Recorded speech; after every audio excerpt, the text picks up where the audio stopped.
पहले तो चोरी की बात आती थी, कहीं न कहीं इस तरह की गड़बड़ की बात आती थी, मगर प्रूफ नहीं होता था। हवा में बातें होती थी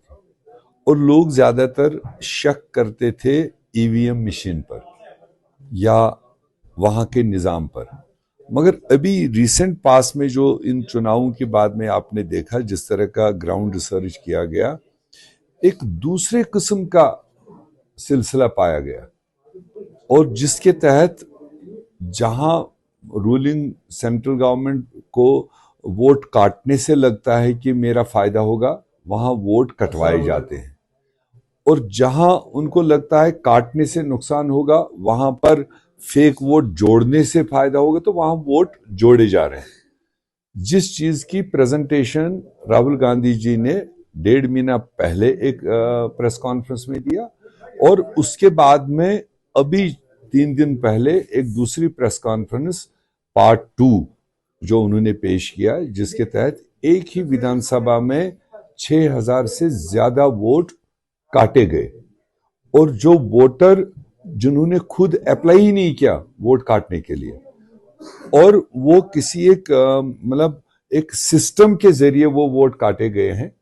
और सिस्टम में दिखाया है कि आगे कि ये इस एप्लीकेशन वोटर ने खुद एप्लीकेशन दी है। जब उसको देखा जा रहा है तो ना उसका टेलीफोन नंबर है, ना उसका एड्रेस है, ना उसका लोकेशन है, जो कल इलेक्शन कमीशन ने खुद भी तस्लीम किया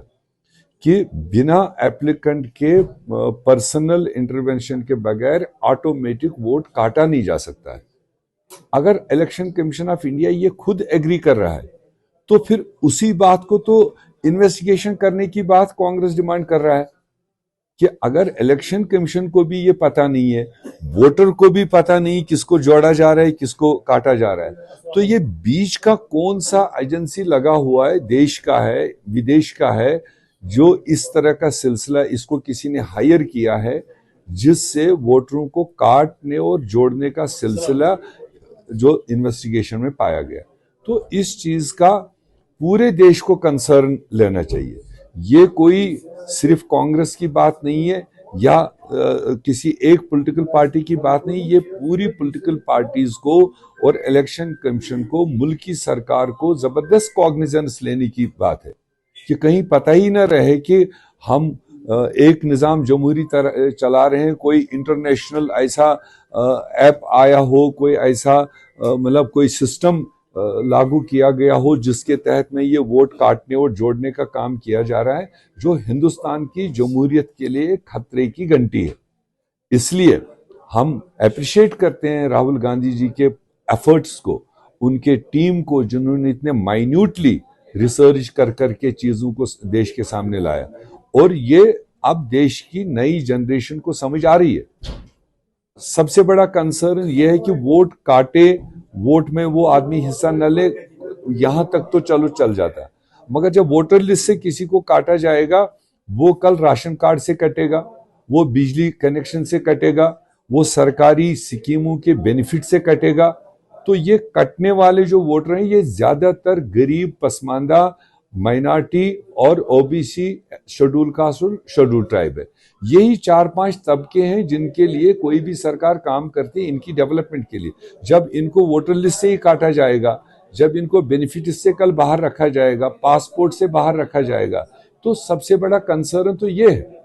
और इसके लिए राहुल गांधी जी जगह जगह जाकर जिस तरह से रिसर्च करके उनका काम है, जो पाया जा रहा है मैं देश के सामने रख रहा हूं, तमाम दुनिया के मीडिया के सामने उन्होंने रखा और मीडिया वालों ने खुद भी इन चीजों को मतलब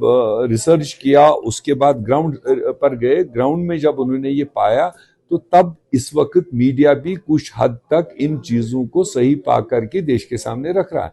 तो अब ऐसे में किसी एक पॉलिटिकल पार्टी, और राहुल गांधी जी ने जो सवालात उठाए वो इलेक्शन कमीशन ऑफ इंडिया पर उठाए,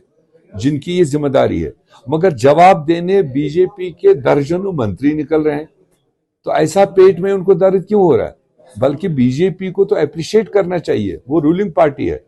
उनको अप्रिशिएट करना चाहिए, बल्कि इलेक्शन कमीशन को आड़े हाथ लेना चाहिए कि अगर इस रिसर्च में कोई दम है तो इसको कोर्स करेक्शन करने का क्या तरीका है, उसको कैसे ठीक किया जाए, ये उनकी डायरेक्शन होनी चाहिए। उसके बजाय वो इलेक्शन कमीशन के जवाब देने के बदले